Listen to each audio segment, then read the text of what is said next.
In Gaza, one can say that war is chaos. It destroys lives. It shatters hope. But not every tragedy is a genocide, or at least that's what one of the foremost experts on war tells us. He says that in Gaza, some claim that Israel is committing genocide. But what does the law actually say on this? On Fault Lines, we're going to hear from one of the foremost war experts joining us on the broadcast, John Spencer, who's been on the front lines with the Israeli military himself, who breaks down the orders and the reality on the ground. Mr. Spencer, thank you so much for speaking to us on Fault Lines.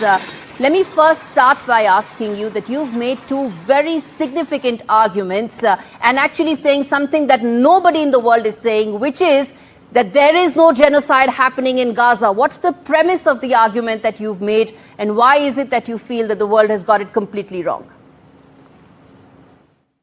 Sure. There's only two main points of the arguments, which are the two kind of attacking the counter argument that in order to have genocide, which is the highest of three, war crimes, crimes against humanity, and then genocide is the highest bar of human evilness, right? So the intent and actions to eliminate an entire group, race, religion, ethnicity. I argue that the statements that have been cited by Israel political leaders, so the prime minister, the minister of defense, and the chief of staff, about how they are going to destroy Hamas, or that Hamas is human animals, these in no way infer genocidal intent, which is the first bar you have to get over. Then you can get to actions. But genocidal intent usually requires, orders, direct statements, and each one of the comments that have been cited are just taken out of context. Of course, you want to destroy your enemy. I mean, they even use Prime Minister Netanyahu's comments about remember Amalek, which is a biblical verse that is posted not only on Israel's Holocaust Memorial national site, it's posted on the Holocaust Memorial in The Hague. Those few words, which means remember the threats that are going to try to attack you. It isn't a call for genocide against a group.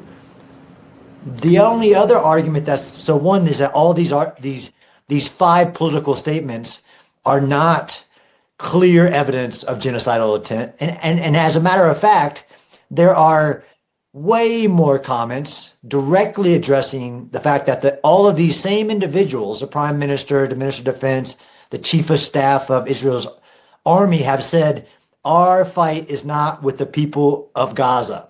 Just many statements. Of course, that is not factored into these people's arguments who say that there is genocidal intent. They don't factor in all of these direct statements. Okay.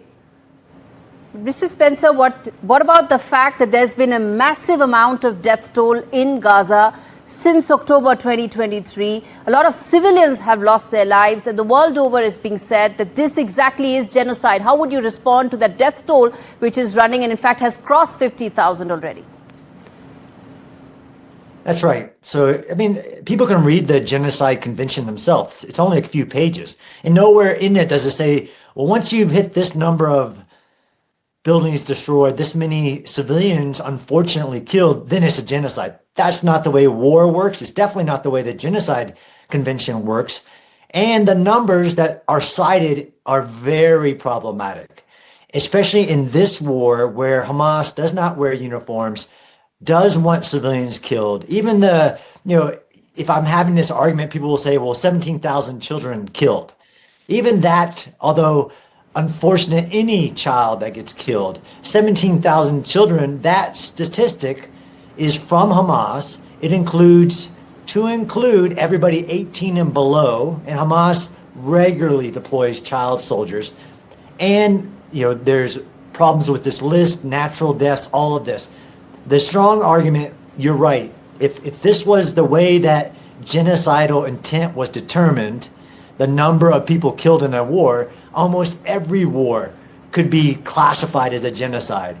And none of these things is that the way this works. Genocidal intent is determined by the words and the actions like of the commanders. And this is, again, resting on my primary research going into Gaza with the IDF and observing their actions, there is no genocidal intent. And there's actually mountains of evidence opposite of trying to eliminate civilians.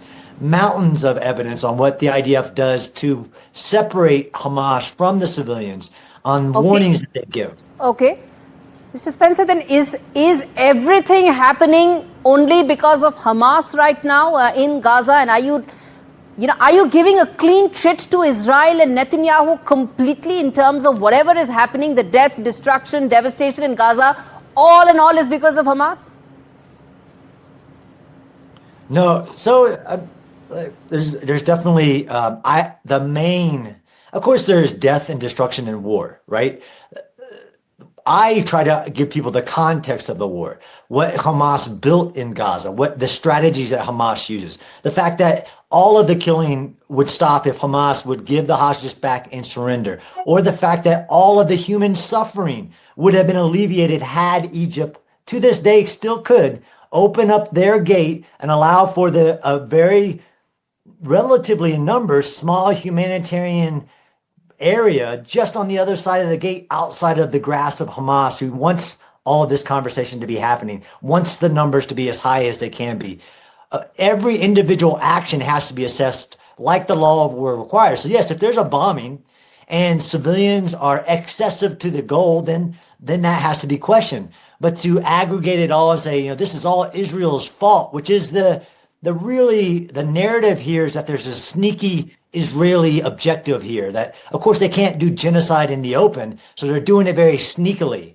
That's just again an assault on my critical thinking skills and to those who have actually been there and seeing the efforts the IDF are taking. Of course, there's lots of death, there's lots of destruction.